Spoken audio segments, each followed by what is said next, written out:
taste buds, ngayong araw na to ay magluluto tayo ng chicken adobo. Ayan, nakita niyo naman yan na mainit na yung mantika, kaya naman ilalagay na natin yung bawang.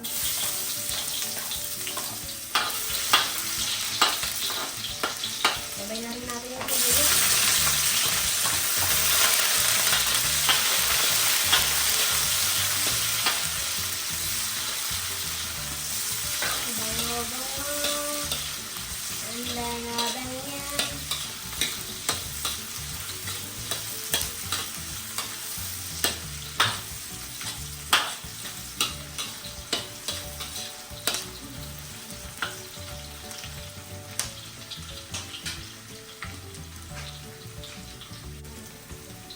So, ilagay na natin yung manok.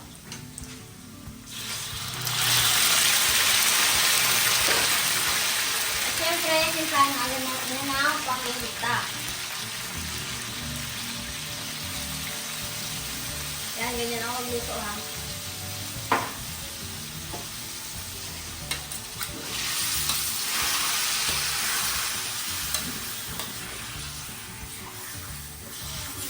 Ito, titimplahan na natin yan ng kulina sa lahat.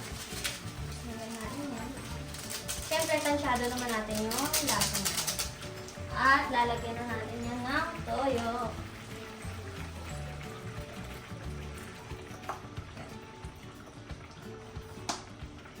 Siyempre, itong ating oyster sauce. Gusto natin yung Mamacita, baka naman.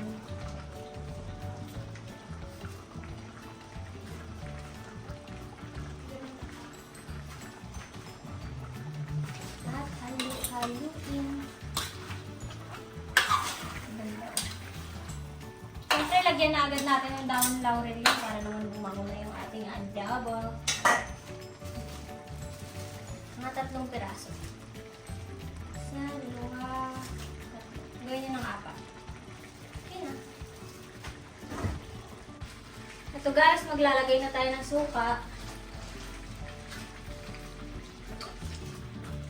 Kaya ano na yan. Mga 1 minute.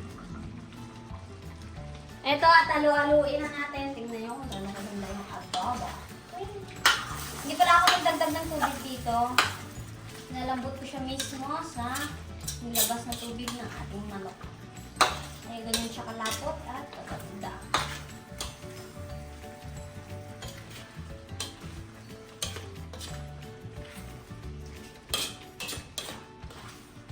Siyempre, titikman na natin.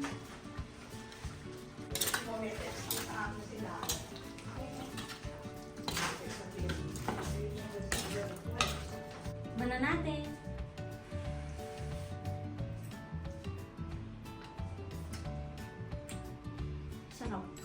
Sarap sa kanin. Kaya nakuha ko sa'yo kung nagustuhan mo yung luto ko. Huwag mo kalimutan mag-like, share, and subscribe.